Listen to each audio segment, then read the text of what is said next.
Olá, meus queridos irmãos, sejam bem-vindos neste canal para mais uma vez um momento de meditação da Palavra de Deus. E para você que não me conhece, me chamo Danilo Santiago, sou católico, leigo e tenho a graça de servir na paróquia de São José Operário, da cidade de Jandaíra, Rio Grande do Norte, pertencente à Arquidiocese de Natal. E mais uma vez eu acolho você, que talvez tenha caído aqui de paraquedas, neste canal, a estar comigo para, de forma diária, meditar a Palavra de Deus. E a liturgia de hoje nos propõe um texto. E o texto que vamos meditar é o Evangelho de Jesus Cristo, segundo São Lucas, capítulo 6, versículos do 20 ao 26. Só que antes disso eu quero convidar você a orar junto comigo e também pegar a sua Bíblia para acompanhar o texto que vamos meditar hoje. Em nome do Pai, e do Filho, e do Espírito Santo. Amém.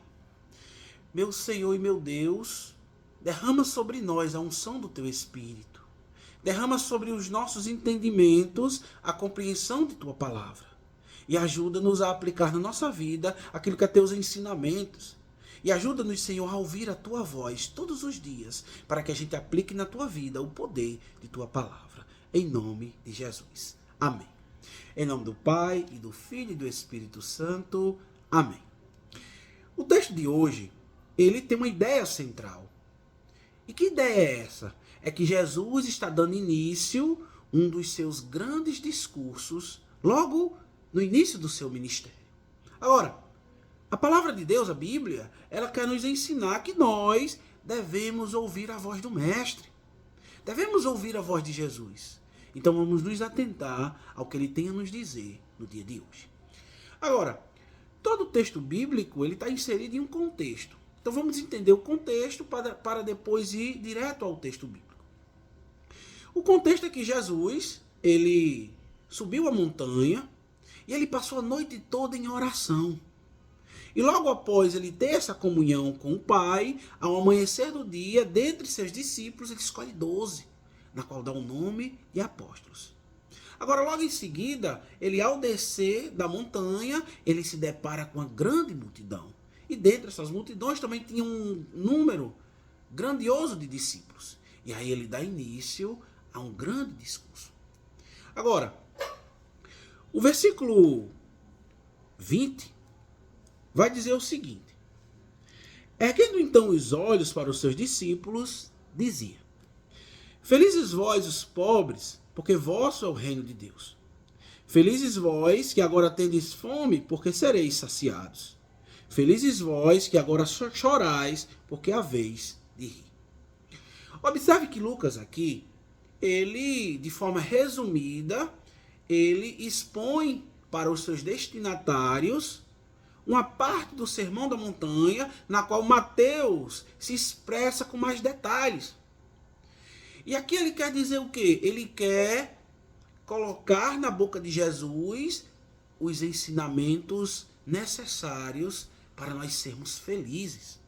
Porque algumas traduções vão utilizar felizes, outras traduções vão utilizar bem-aventurados. Mas o que é que isso quer dizer? No Antigo Testamento, o felizes ou bem-aventurados é um estado de felicidade perfeita, um estado de felicidade plena. E Jesus aqui ele quer ensinar isso, que para que nós cheguemos a essa felicidade plena, que é o reino de Deus, a gente precisa ouvir a sua voz. E aqui nós temos o primeiro grande ensinamento que a palavra de Deus nos dá para hoje. Nós, católicos, cristãos, precisamos ouvir a voz de Jesus. Meus irmãos, quantas pessoas não ouvem mais a voz de Jesus? Quantas pessoas estão distantes daquilo que é o Evangelho? Por essa razão, nós também precisamos ouvir essa palavra e dar testemunho como discípulos. Agora, o que é que Jesus vai ensinar com tudo isso? Aqui ele vai expressar 4 vezes a palavra bem-aventurados. Só que o que é que acontece? A primeira bem-aventurança, Jesus vai dizer o seguinte: bem-aventurados vós os pobres, porque vosso é o reino de Deus. Veja, Jesus aqui está dizendo o pobre, não no sentido social, não no sentido da falta de materiais, mas no sentido de que você que é humilde, você que tem uma vida espiritual você precisa estar voltado para Deus, para o reino de Deus. Por quê?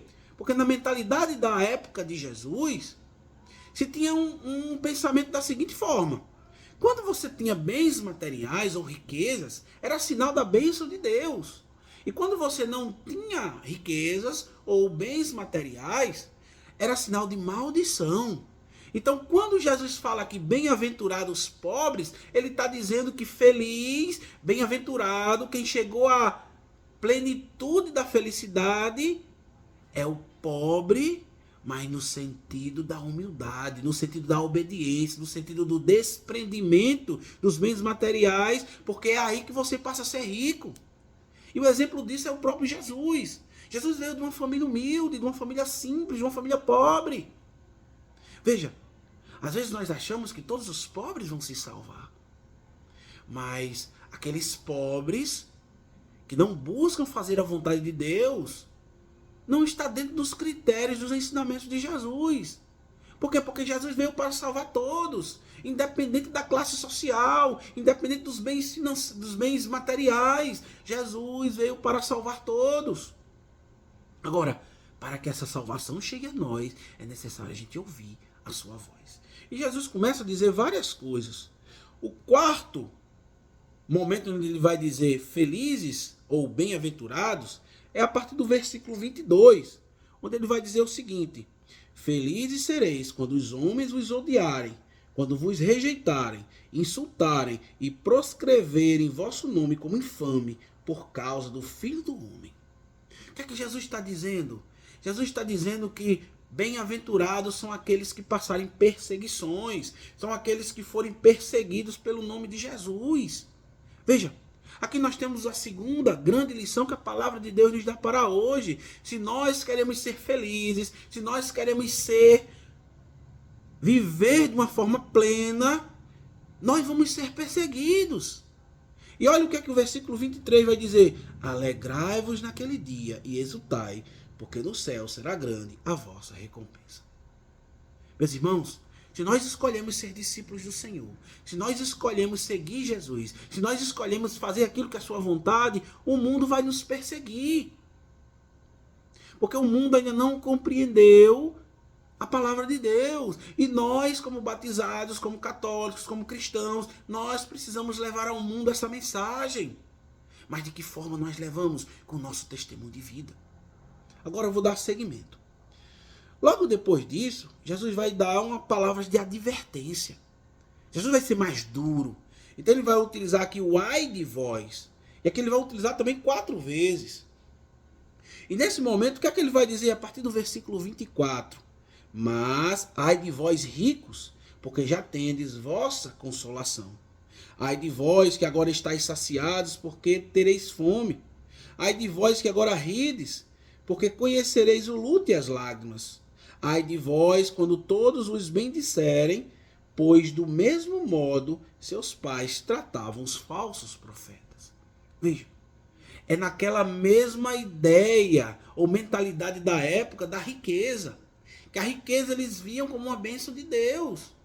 Meu irmão, minha irmã, a riqueza em si, ela é um dos frutos, ela é algo que é necessário muitas vezes na nossa vida. Mas a riqueza não nos traz a felicidade plena. Por quê? Por que Jesus está chamando a atenção aqui dos ricos? Porque os ricos já têm a sua consolação. E qual é a consolação dos ricos? As riquezas. Os ricos deixam de confiar em Deus para confiar nos seus bens. Então Jesus está chamando a atenção de forma profunda a isso. Às vezes a gente acha que todos os ricos vão ser condenados. Não. Não é a riqueza que condena, mas é a forma com que a gente lidar com a riqueza. Meu irmão, minha irmã, que no dia de hoje a palavra de Deus nos ajude a entender o propósito que Deus quer para nós. Que nós precisamos ser pobres de espírito. Nós precisamos nos saciar com a palavra de Deus. Nós precisamos ser felizes quando formos perseguidos. Porque tudo isso vai nos levar a uma recompensa. E qual é essa recompensa? A salvação, o céu, a Jerusalém celeste. Que em nome de Jesus, essa palavra fecunde os nossos corações. Louvado seja nosso Senhor Jesus Cristo, para sempre seja louvado.